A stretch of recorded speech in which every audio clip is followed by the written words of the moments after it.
Muchas gracias. Saber, es un gusto tenerte aquí, en nuestra región, en Latinoamérica.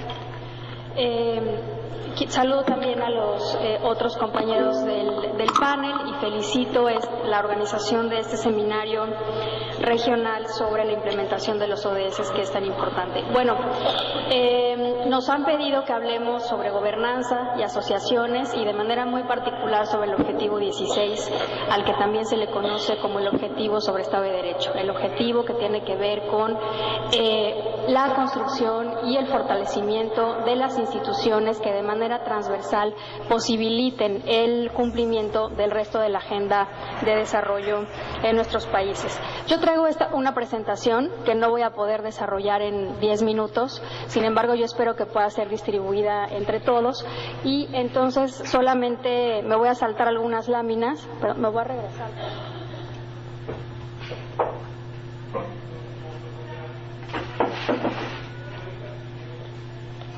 Perdón, se me olvidó el control. Entonces me voy a saltar algunas láminas. Las primeras tienen que ver con la génesis del objetivo 16, cómo se fue construyendo en la agenda internacional la necesidad de vincular la agenda de desarrollo, digamos, con la agenda de Estado de Derecho, con la agenda de rendición de cuentas, con la agenda de transparencia, etcétera, de tal manera que nuestras instituciones puedan ser capaces de llamar a cuentas a los gobiernos y de generar a través de una serie de mecanismos, pues tanto un servicio público más profesional como una mejor clase política que pueda posibilitar el desarrollo. Entonces, estas dos primeras láminas tienen que ver con eso, cómo esa discusión fue ganando terreno hasta que llegamos a la discusión sobre la agenda la Agenda 2030 y se logró con mucho trabajo, y hay que decirlo, con oposición de una muy buena parte de los países del mundo, se logró incluir este objetivo 16 sobre Estado de Derecho. Y lo que vemos en este objetivo pues es una visión ya consensuada por parte de la comunidad internacional sobre el papel central que tienen las instituciones eficaces, responsables e inclusivas para la consecución del desarrollo sostenible. El objetivo 16 es valioso en sí mismo, pero debe entenderse, como lo comenté al principio, como un objetivo habilitador del resto de la Agenda 2030. Sin una buena gobernanza, los esfuerzos que se desplieguen para alcanzar el bienestar de la población de acuerdo con la Agenda 2030 no tendrán resultados eficaces. Y bueno, el objetivo 16 dice así: promover sociedades pacíficas e inclusivas para el desarrollo sostenible, facilitar el acceso a la justicia para todos y crear instituciones eficaces, responsables e inclusivas a todos los niveles. Entonces podemos ver que los dos elementos clave de este objetivo es la paz, la inclusión, son varios: la paz, la inclusión, la fortaleza de las instituciones, la justicia y la inclusividad. Yo les puse en esta presentación varios indicadores sobre Estado de Derecho que promueven varios organismos internacionales. ¿Cómo mide el Estado de Derecho la ONU? ¿Cuáles son las cosas que considera la ONU? Por ejemplo, ¿cómo está la policía, el sistema judicial, las prisiones? Y que en cada una de las instituciones se evalúa el rendimiento, la integridad, transparencia y rendición de cuentas, el tratamiento de grupos vulnerables, las capacidades, etcétera. Por ejemplo, la OCDE, hablando de gobernanza, lo que mide son el presupuesto y gasto público, el gobierno digital, la lucha contra la corrupción, el servicio público, la política fiscal y las finanzas públicas, el desarrollo regional, los riesgos en el gobierno, las innovaciones y la rendición de cuentas. Por otro lado, el Banco Mundial también habla de control de la corrupción, efectividad gubernamental, estabilidad política y ausencia de violencia, Estado de Derecho, calidad regulatoria, participación y rendición de cuentas. Recientemente salió el índice sobre Estado de Derecho que hace la organización World Justice Project, en el que se mide también a 113 países, y podemos ver que lo que mide este índice también sobre Estado de Derecho son limitaciones a los poderes del gobierno, ausencia de corrupción, orden y seguridad, derechos fundamentales, gobierno abierto, nivel de cumplimiento de las regulaciones, justicia civil, justicia criminal. Y Y aquí podemos ver, bueno, ahí les puse la liga, pero podemos ver que en esa tabla, si es que se alcanza a ver, de nuestra región de Latinoamérica y el Caribe, esta tabla es muy reveladora porque normalmente se dice que la región de América Latina y el Caribe es una región pues en la que hay mucha corrupción, ciertamente la hay, que nuestras instituciones son débiles, ciertamente en muchos casos lo son, pero creo que aquí el Caribe tiene una lección que darnos a la región, pero también al resto del mundo. Podemos ver que varios de los países del Caribe están de media tabla para arriba, ¿no? Según este índice de Estado de Derecho, me parece que vale la pena voltear a ver a los países del Caribe porque lo están haciendo bien, pero también tenemos países que estamos muy abajo, ¿no? Como es el caso de Venezuela, que es el último lugar de la lista, 113 de 113 países, Bolivia 104 de 113, Honduras 102 de 113, Nicaragua 101 de 113, Guatemala 97 de 113, Ecuador 91 de 113, México 88 de 113 y por supuesto, además de los países del Caribe, pues también tenemos Uruguay, que típicamente pues siempre sale muy bien evaluado en este tipo de índices, Costa Rica, Chile y como ya dije, los países del Caribe. Bueno, y yo hice esta pequeña lista de los retos o de los temas en los que tenemos como región que avanzar en términos del cumplimiento del objetivo 16, de acuerdo con estos indicadores de las organizaciones internacionales que les dije hace rato, pero también de acuerdo con las propias metas del objetivo. Entonces traté de agruparlos en 6 grandes temas: acceso a la justicia, acceso a la información y transparencia, anticorrupción, gobierno y parlamento abierto, criminalidad y violencia contra las niñas y los niños. Y entonces aquí muy rápidamente podemos ver, saqué solamente un dato que pudiera reflejar de manera muy genérica la realidad de nuestra región. Insisto, es muy genérica, por supuesto las particularidades de cada país no pueden verse reflejado en un solo dato, pero sí me pareció importante sacar al menos un dato emblemático de acuerdo a cada uno de los 6 grandes rubros que les mencioné anteriormente. En acceso a la justicia, por ejemplo, en acceso a la justicia, el PNUD considera que los tribunales de la región se encuentran politizados, lo cual limita la consolidación del Estado de Derecho, compromete la imparcialidad del sistema judicial y fomenta la corrupción. En cuanto a acceso a la información y transparencia, de acuerdo con la UNESCO, a pesar de los esfuerzos progresivos en el ámbito jurídico, la región de América Latina y el Caribe es un ejemplo sobre las dificultades en la implementación de la legislación sobre transparencia. Creo que tenemos muy buenas leyes. México es me parece que la legislación de transparencia que recientemente aprobamos es una de las mejores del mundo, pero el reto sigue siendo la implementación en México y en la mayoría de nuestros países. En anticorrupción, según la CEPAL, América Latina continúa siendo una región con un alto índice de percepción de la corrupción. En gobierno y parlamento abierto, el BID considera que uno de los mayores retos de la región es el logro de gobiernos y administraciones públicas más íntegras, transparentes y responsables en su gestión para satisfacer las demandas ciudadanas de mejores bienes y servicios públicos. En criminalidad y violencia, UNODC reporta que la región latinoamericana y caribeña es la más violenta. 8 de los 10 países con mayor número de homicidios pertenecen a la región. Y ahí está la lista de los países y en efecto 8 son de nuestra región. En cuanto a la violencia contra niños, UNICEF reporta que en la región la violencia contra niños y niñas incluye las ejecuciones extrajudiciales, las torturas, los tratos o penas inhumanos o degradantes, los castigos físicos aún en el seno familiar, el abuso sexual, la explotación sexual y la trata. Sin duda tenemos un enorme problema al respecto.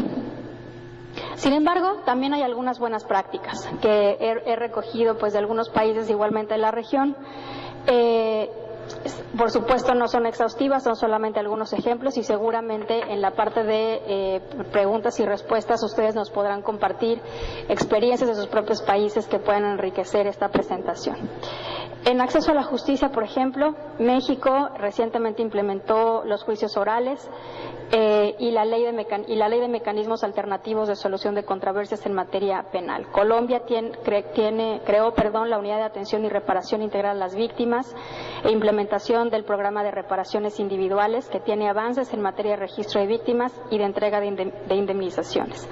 En cuanto a criminalidad y violencia, México ha creado con organizaciones de la sociedad civil una serie de observatorios ciudadanos, y en Chile hay un programa integral que se llama Barrio Seguro. Violencia contra niños, igual México tiene un Sistema Nacional de Protección Integral de Niños, Niñas y Adolescentes derivado de una ley general recientemente aprobada, y en Perú se elevó a rango de ley el Plan Nacional de Acción a favor de la infancia. En cuanto a acceso a la información y transparencia, igualmente me parece que es un buen ejemplo el Sistema Nacional de Transparencia mexicano, aprobado muy recientemente, y en Nicaragua la Ley de Acceso a la Información Pública, supuestos específicos a la reserva y plazo máximo de reserva de 10 años, igual que los mexicanos. En Guatemala tienen un portal de transparencia fiscal que incluye información de la deuda interna y externa, administración central, órganos autónomos, empresas públicas, etcétera. Y en anticorrupción, igualmente México acaba de aprobar un Sistema Nacional Anticorrupción con una serie de características que ahí están enunciadas. En Guatemala, pues es famosa la Comisión Internacional contra la Impunidad. En cuanto a participación ciudadana y rendición de cuentas, en Chile está la Ley 20500 sobre asociaciones y participación ciudadana de la gestión pública, así como su política. Y en México igualmente leyes de participación ciudadana a nivel local, como la de la Ciudad de México y el Estado de Jalisco.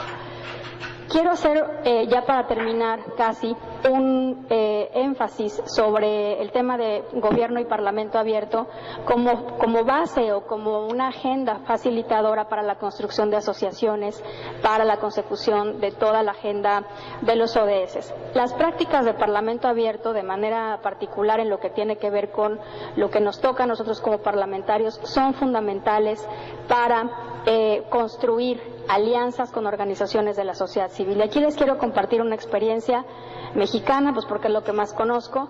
La Ley General de Acceso a la Información Pública y Transparencia, que les he comentado ya varias veces en esta presentación y que aprobamos recientemente, fue construida con base en las mejores prácticas de Parlamento Abierto. Desde el diseño de la iniciativa lo hicimos, les dimos el lápiz, la pluma, a organizaciones de la sociedad civil, expertos, académicos, y presentamos junto con ellos esta ley. La verdad es que eso nos permitió, por un lado, que desde la iniciativa tuviera contenidos